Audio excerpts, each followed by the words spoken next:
Estás escuchando El Observador Internacional.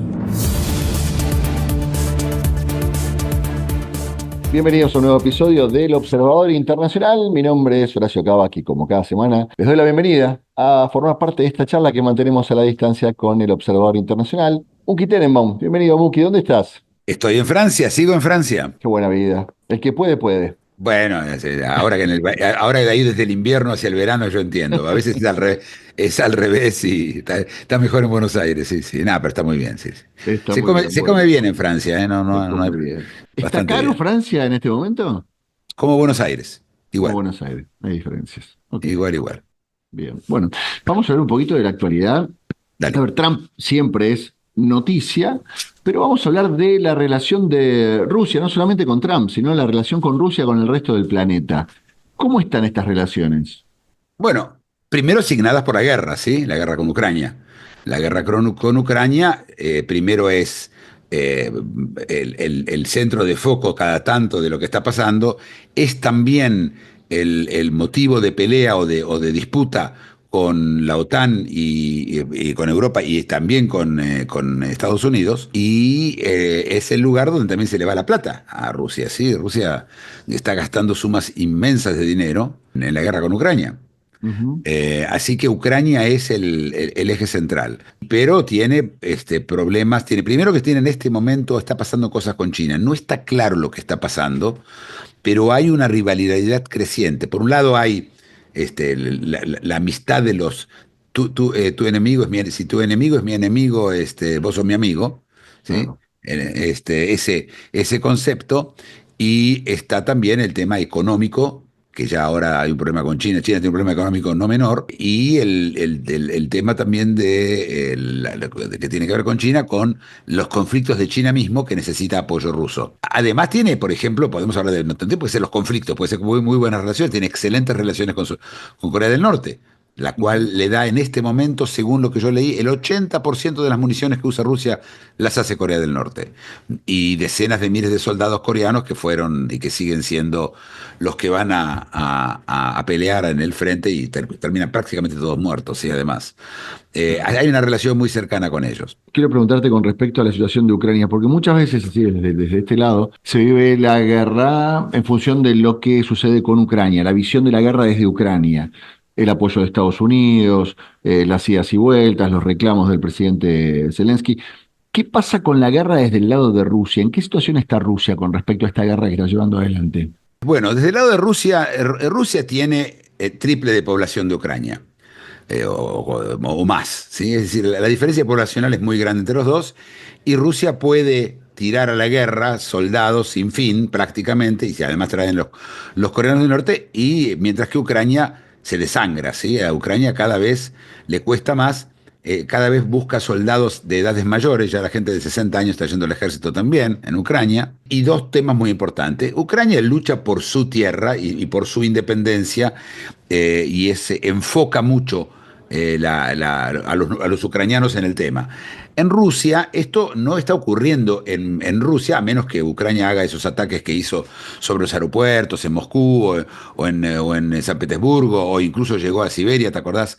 En su momento atacaron bases aéreas rusas, pero en general la gente que vive en Moscú no siente la guerra, y la gente que vive en Kiev la siente mucho, primero porque últimamente los están bombardeando muy seguido. Pero acá la guerra esta tiene cosas muy especiales. Es una guerra de drones en este momento. Hay una zona sobre la frontera, cuando yo digo la frontera no me refiero a la frontera política, sino la frontera en este momento de militar, ¿sí? Donde están paradas los dos ejércitos uno frente al otro. En el medio hay lo que uno llamaría en otras guerras la tierra de nadie.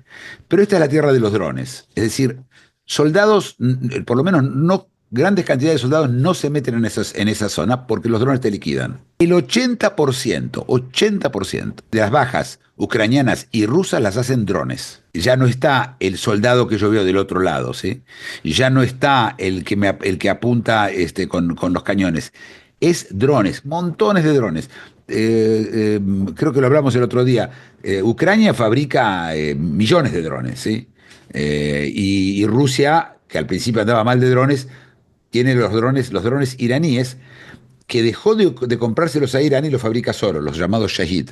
Hay dos tipos de drones al final, ¿sí? Hay el dron para una sola vez, lo mandás a bombardear y se rompe el dron, o lo mandás a mirar una zona y cae, no tiene importancia. Esos drones muy baratos.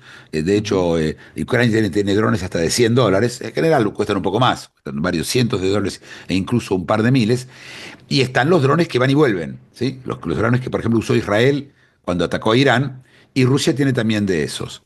Sí. Y hay una guerra electrónica muy grande para tratar de causar que los drones se caigan o no puedan recibir las órdenes o se los pueda ver. Los rusos tienen una cosa, un invento muy especial, y es, en vez de hacer, digamos, 1000 drones Shahid, ¿sí? Hacen 100 y hacen 900 que son solamente el dron, sin electrónica, sin nada, dron muy barato. ¿Por qué? Porque cuando los mandan todos juntos, el radar ucraniano ve mil drones y son solo Claro, 100 claro. y no sabe a cuál apuntar.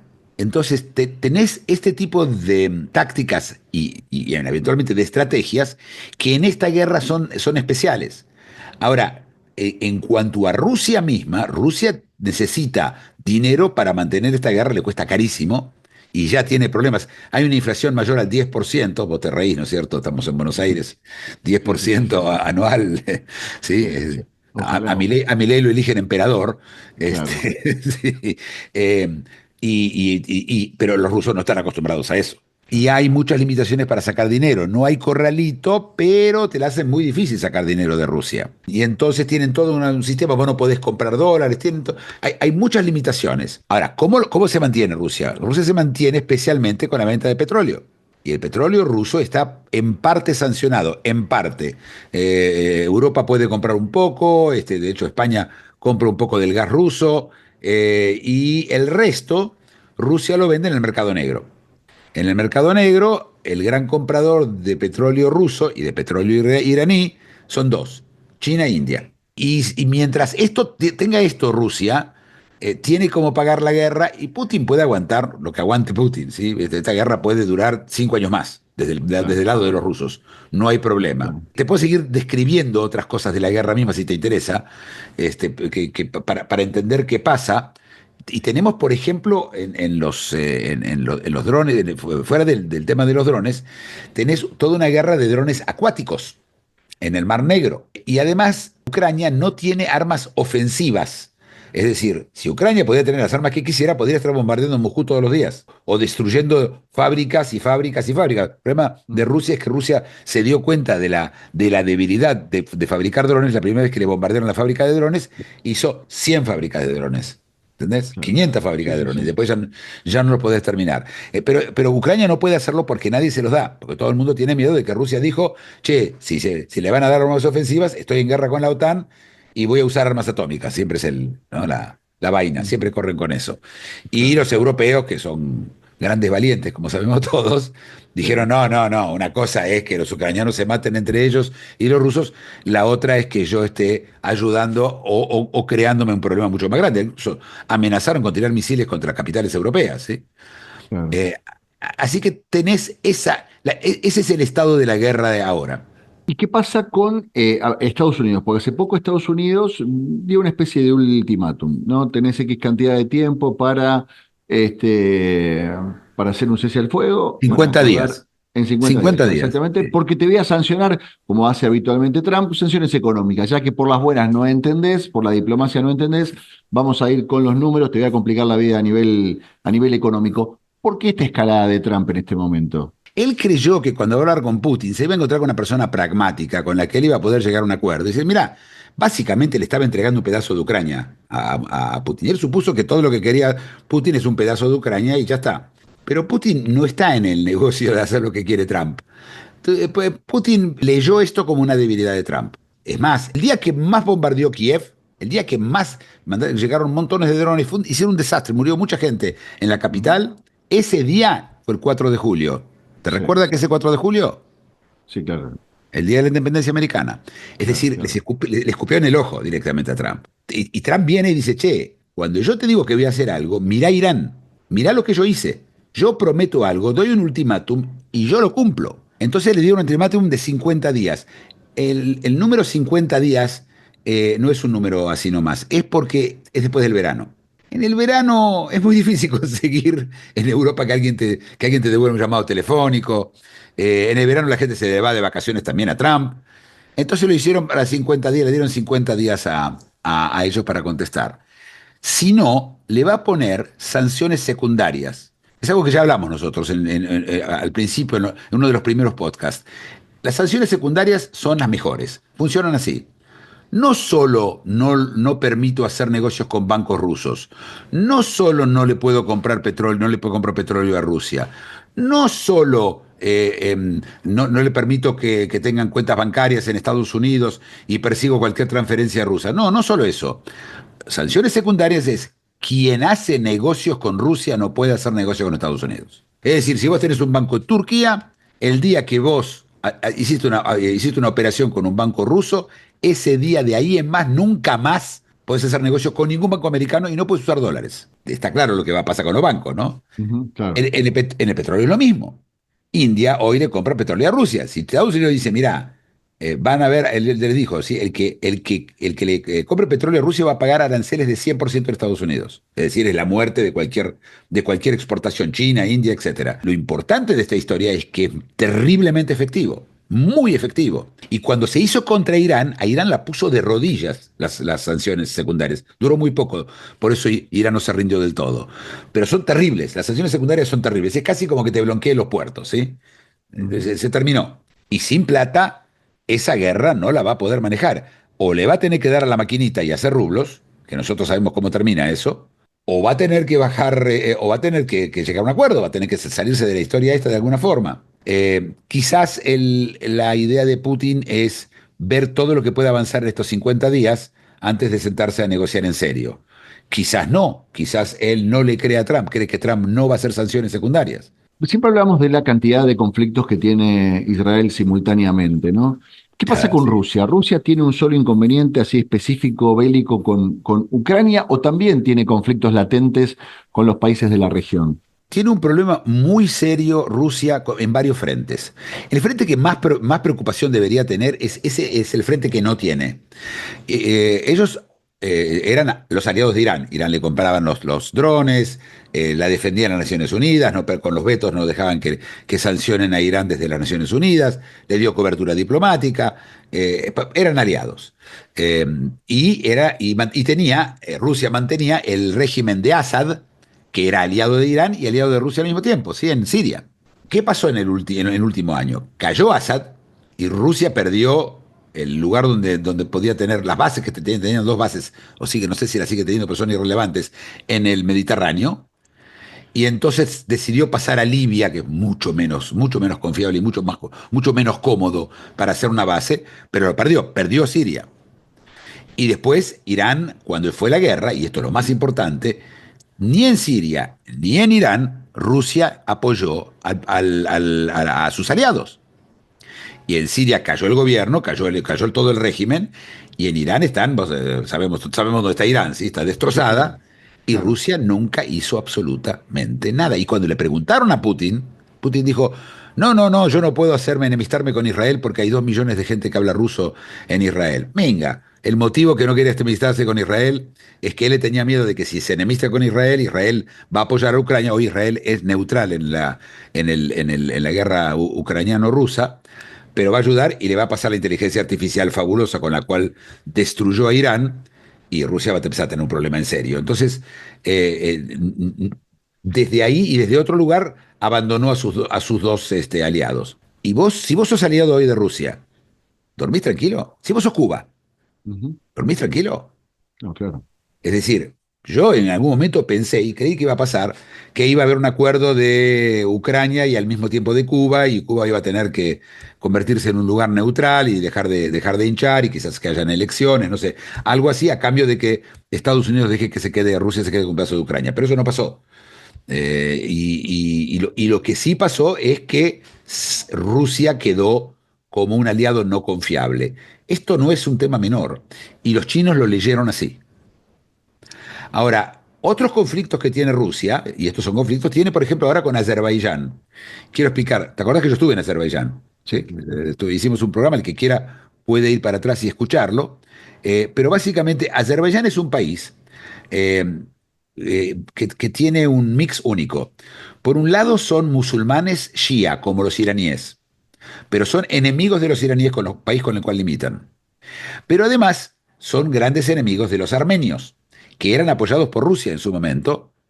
Azerbaiyán era apoyada por Turquía y por Israel, y Rusia apoyaba a Armenia. En esa guerra, Armenia perdió, otra vez más, ¿sí? La ayuda rusa nunca vino a salvar a Armenia. Tenemos ahí ya 3 casos en los cuales Rusia le soltó la mano. Armenia, mientras tanto, se estuvo alejando ya de Rusia porque como la desazón fue mayor, dejaron, y de hecho están tirándose hacia Estados Unidos ahora, y Azerbaiyán, por otro lado, fue el país bueno, Azerbaiyán era parte de la Unión Soviética. Esto es muy importante. La Unión Soviética, para los que no saben, y en este momento debe ser la mayoría de la gente que no conoce la Unión Soviética, eh, incluía a Armenia, a Azerbaiyán, a Ucrania, ¿sí? Todos estos países eran Belarus, todos eran partes de la Unión Soviética. Y en algún lugar es el sueño de Putin. La historia con Azerbaiyán es esta. Azerbaiyán es un gran productor de petróleo. Otra cosa más. Tiene muy buenas relaciones con Israel. De hecho, probablemente tiene relaciones militares con Israel. Eh, y Rusia en algún momento parece que quiso tener más influencia en Azerbaiyán, y el sistema de ellos es un sistema de no es de mandar cartas de amor, ¿sí?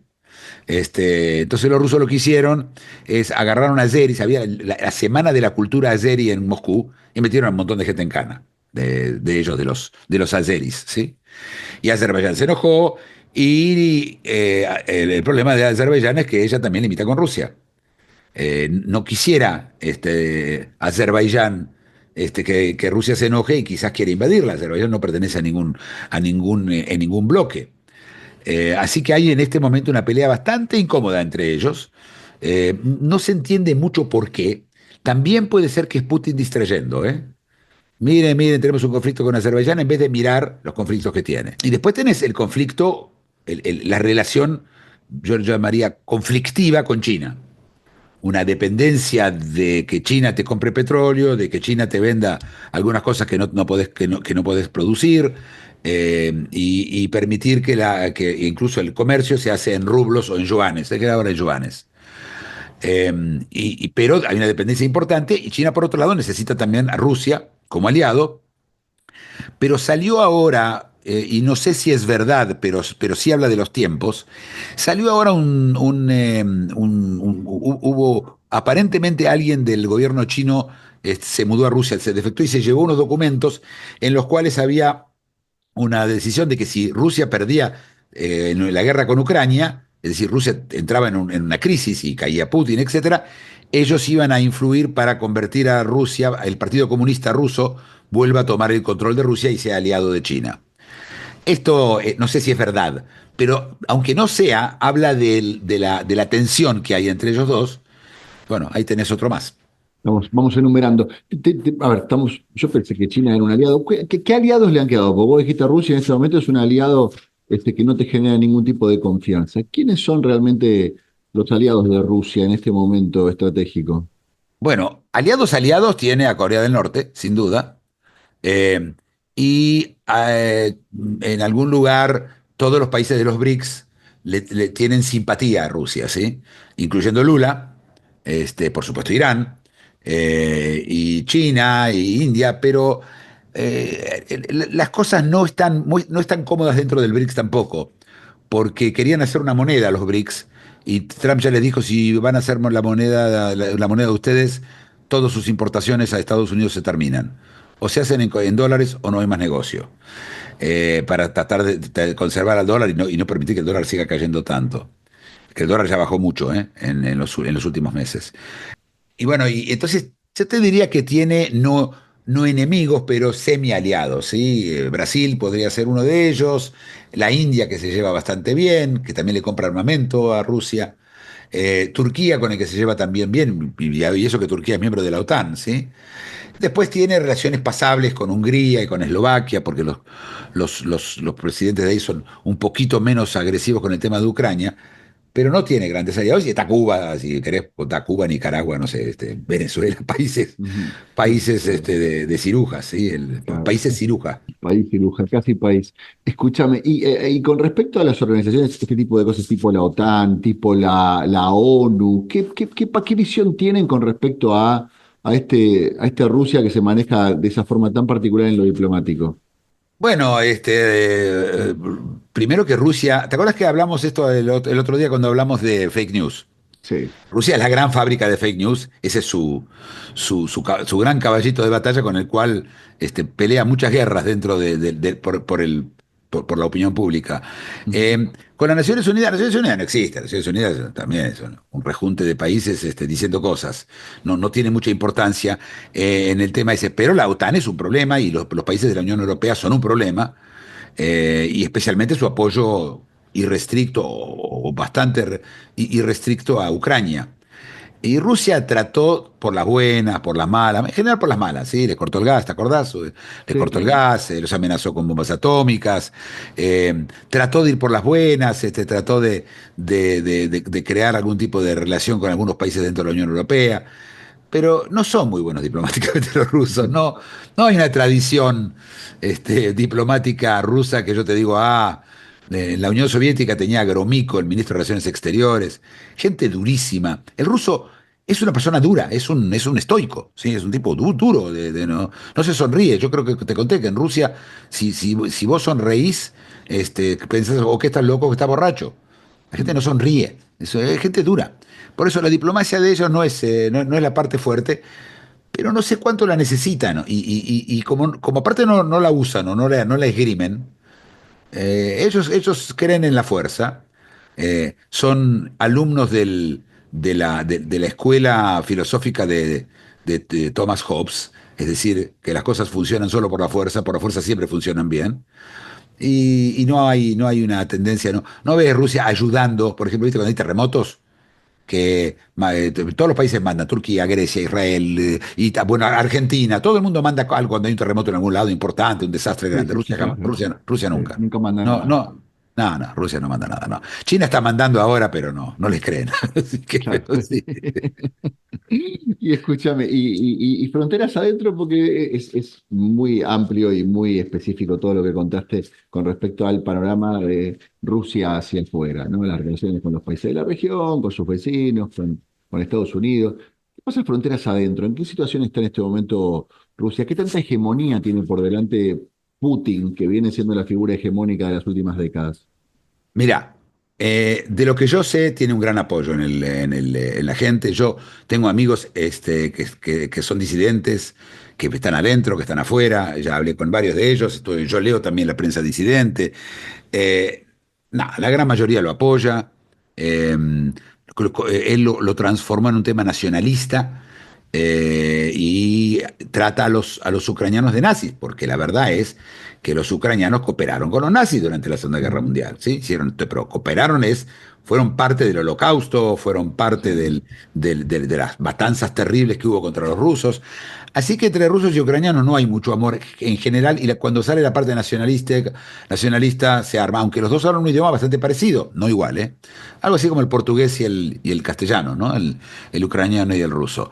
Y hay chistes sobre los ucranianos, en Rusia se cuentan siempre chistes sobre ucranianos. Eh, Así que yo te diría que hay bastante consenso con la guerra, pero mueren, hay distintos números, ¿sí? Podés escuchar desde que hubo 100.000 muertos, que sean los oficiales, a quizás 1.000.000. Nadie sabe exactamente cuántos muertos hubo, pero claramente no pasa nada. Pero mantiene el país con un puño de hierro, ¿sí? sí, claro, No, no. claro. Lo que pasa es que hay las minorías. Rusia, ¿te acordás que tuvo una guerra civil, un intento de levantamiento de los chechenos? ¿Te acordás? Ujú. Esa Sí. fue una cosa terrible que Putin asume el gobierno cuando llega a un acuerdo, cuando él logra terminar con la guerra en Chechnya. La historia de lo que hizo Putin es muy interesante, porque estaba Yeltsin antes, ¿te acordás de Sí, Yeltsin? Boris Yeltsin, sí, claro. Boris Yeltsin. Estaba Boris Yeltsin antes, el borracho, vivió borracho y la guerra no se terminaba más. Y entonces vino Putin, y lo que hizo Putin es los chechenos son musulmanes. Y eran bravísimos como son tan estoicos como los rusos, durísimos. Muchos de ellos rubios de ojos azules, no son físicamente asiáticos, ¿sí? Y lo que hizo es que se sentó con las cuatro grandes familias de la mafia que había en Chechnya, les dio a cada uno un cuarto del país con absoluto derecho a hacer lo que se les dé la gana y hizo un acuerdo de paz entre ellos. Y se terminó. Ellos, la misma mafia terminó con todo el levantamiento. Ese es Putin, ¿entendés? Putin es un tipo que piensa, es un jugador de ajedrez, ¿sí? Piensa varios pasos para adelante. Y el tema de Chechnya está tranquilo, está apaciguado, no pasa nada. Tiene gente, tiene problemas aquí y allá, pero son temas menores. Y tiene muchas minorías, hay muchas repúblicas con minorías, con gente que físicamente no se parece uno al otro para nada. ¿Sí? Hay gente que en el este de Siberia, en Yakutia, tenés gente que son como mongoles, gente que aparte que vive con 70 grados bajo cero, y todo el mundo durísimo, todo Rusia, porque hace frío además, siempre hace frío, menos de julio a agosto, hace mucho, mucho, mucho frío, y es bastante inclemente. Pero yo creo que él tiene la gente atrás de él, sin duda. Mencionaste tangencialmente a Siria. ¿Cuál es la situación de Siria vinculada a Rusia en este momento? ¿Es importante para Rusia lo que sucede en Siria? Sí, un poco, pero es porque los tuvieron que abandonar y porque es un buen lugar para dar una patada a los americanos, a los israelíes, Ujú. a Sí. quienes tengan que dar una patada, pero no, Siria no está cerca de Rusia. Siria es Claro. mucho más importante para Israel y para Turquía y eventualmente para Irak, que son los países que limitan con Siria y para Líbano, que por supuesto no puede hacer nada. Claro. Pero en este momento el gobierno de Siria, por llamarlo de alguna forma, el rejunte ese, que están ahí, viste que ya volvió la guerra civil, pero esta vez todos contra todos, y una guerra campal Sí, ahí en sí. Siria. Eh, y, y la verdad es que Siria no tiene solución. Tenés 22 organizaciones armadas, eso va a terminar muchísimo peor de lo que está ahora y no hay forma de pararlo. Y creo que Rusia no va a querer igual meterse con eso. Igual ya la Ujú. perdió a Siria, ya no la tiene más. Claro. Y lo que tiene es Irán. Y de hecho Irán, una cosa más, mirá cómo es que le largó la mano a Irán, que Irán fue a China para ver si ahora los chinos les venden armas y los chinos los ayudan. Los chinos solamente los recibieron muy bien, los abrazaron, les dieron caramelos y lo mandaron de vuelta, ¿sí? Nadie quiere saber nada con Irán. Eh, pero Rusia no tiene, Siria no es, en este momento no es un tema para ellos. Ujú. Estamos charlando con Muki en la semana donde Israel bombardeó Damasco, la capital de Siria. ¿Qué me podés contar de esta parte? Te corro un poquito del tema Sí, a sí, Rusia sí. y me gustaría que hablemos un poquito de esta actualidad porque sorprendió este bombardeo de Israel, bombardeó directamente la capital de otro país. ¿A qué se debe este Sí, ataque? pero hay que entender qué pasó. Mira, pasaron varias cosas allá. Primero tenemos que tomar que hay 22 organizaciones armadas que llegaron a una situación de cese de fuego, por llamarlo de alguna forma. Un, un grupo de estas organizaciones, que dicen ser ex yihadistas, y por supuesto la gente en general no es ex yihadista, pero digamos, un grupo más pragmático de los yihadistas tomó el gobierno, pero tiene que armar una coalición para que los otros yihadistas no le coman abajo. Entonces lo que hizo, armó un ejército más o menos, y el problema es las minorías que hay en Siria. En el sur de Siria, es decir, cerca de la frontera con Israel, hay 500.000 de drusos. Los drusos son árabes, pero no son musulmanes. Es decir, para el Islam son apóstatas, son gente que hay que matar. ¿Eh? Ujú. El Islam reconoce solamente dos religiones fuera del Islam, que es el judaísmo y el cristianismo, que son porque tienen un solo Dios, ¿sí? Porque Sí. los drusos son apóstatas. Y como son apóstatas, su sangre no vale nada. Es decir, para los yihadistas es el enemigo. Lo que pasó fue que yo creo que un ala de los yihadistas del gobierno sirio, un ala yihadista, se dio cuenta que Israel estaba por llegar a un acuerdo con Siria. Hubo dos reuniones importantes, una en Dubái, en la que se reunió un representante sirio con un ministro israelí, la primera vez en la historia que pasa eso, ¿sí? Y luego iba a haber otra reunión en Azerbaiyán, justamente, en Bakú. Y ahí es donde este grupo yihadista decidió patar la estantería y atacaron ellos, motu propio, a los drusos. Ahora, los drusos, como te dije, son una minoría que está dividida en tres países. En Siria hay muchos, en Líbano hay muchísimos y en Israel hay muchos. En cada uno de estos países, los drusos son leales a ese país. No hay no es como con los kurdos, que son leales entre ellos, ¿sí? Además hay una lealtad entre ellos. Pero van al ejército, entonces el ejército sirio tiene drusos, el ejército libanés tiene drusos y el ejército israelí tiene drusos, incluso creo que llegaron hay hasta generales drusos.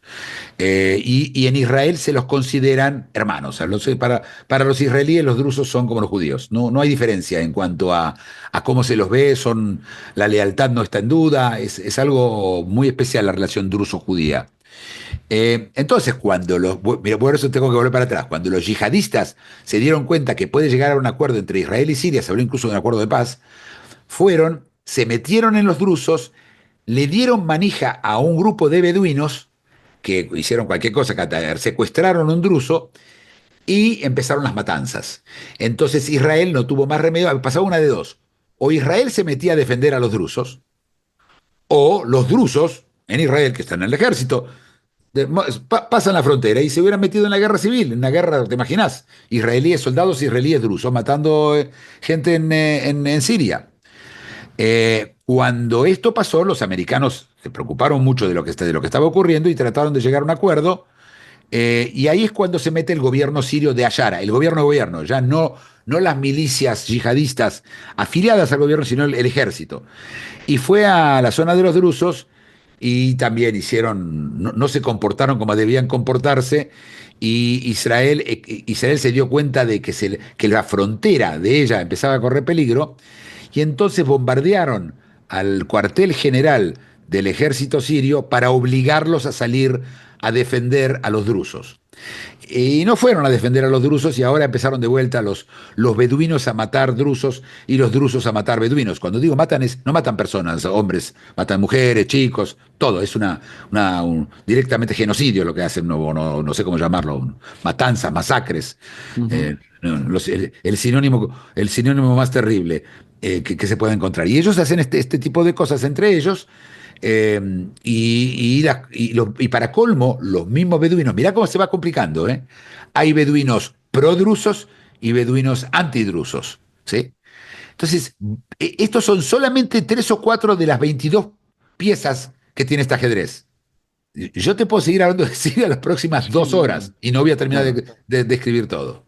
Claro, pues mi pregunta era, y en este momento, ¿quién es el gobierno de Siria? ¿No? Porque vos está es un conflicto interno, se están dando todos contra todos. En este momento, ¿quién tiene la autoridad en ese país dentro de En estos? este momento sigue teniéndola este grupo yihadista Ajá, que hizo un estado, mientras estaba Assad, en el norte sí. habían logrado hacer un estado llamado Idlib, en donde Ujú. allá tenían ejército, tenían todo, tenían incluso academias militares. Por eso cuando ellos toman el gobierno estaban organizados bien, tenían por lo menos los elementos básicos para hacer un gobierno. Así que están ellos. Este señor Ayara, no sé si vos lo viste, tipo de barba, Sí, muy pintón, ¿viste? Así, con mucha presencia. De hecho, se encontró con sí, Trump.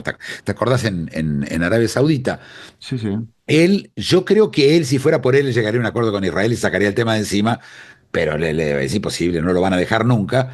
Y es el gobierno que tiene Siria. Y todos quieren apuntar al gobierno. Arabia Saudita le manda plata, los Emiratos, porque viste, Siria está en la quiebra. Ujú. Entonces todos mandan plata para mantenerlo, así como Arabia Saudita mantiene Egipto, para que Egipto no se le convierta en lugar yihadista, quería hacer lo mismo con Siria, pero no hay, en mi opinión, no alcanza y vamos hacia una batalla campal. Todavía no se metieron los kurdos y todavía no se metieron varias otras organizaciones, incluyendo organizaciones que son pro-Assad, pro el gobierno anterior. Así que esto se va a poner mucho peor y no veo quién lo pueda parar. No creo que esto se pueda parar. Lo único que puede hacer Israel es tratar de alejar la guerra de sus fronteras. Turquía apoya a este hombre, a Yara, es su gran apoyo político. Pero Turquía va a tener que meter el ejército en Siria y Estados Unidos no va a dejar que Turquía se meta en Siria porque no se va nunca más, sí, está claro, ¿no? Ujú. Sí, claro, clarísimo. Muki, siempre es un placer conversar con vos. Para aquellos que extrañan esta conversación, los invito a disfrutar la conversación que mantiene Muki con Claudio Suchovicki. Se publica habitualmente los días viernes y ahí pueden escuchar inteligencia artificial, perspectivas financieras, esta conversación que mantiene Muki con Claudio. Nosotros nos encontramos la semana que viene. Así es. La semana que viene con el próximo programa, que nunca sé cuál va a ser, porque las noticias corren solas. Es interesante que eso suceda. Te mando un fuerte abrazo a la distancia, Muki. Un gran abrazo desde acá. Muchísimas gracias. Esto fue otro episodio del Observador Internacional. Mi nombre es Horacio Cava. Gracias por acompañarnos y participar de esta charla que mantenemos a la distancia con quien es el Observador Internacional, sin lugar a dudas, Muki Tenenbaum. Hasta la próxima.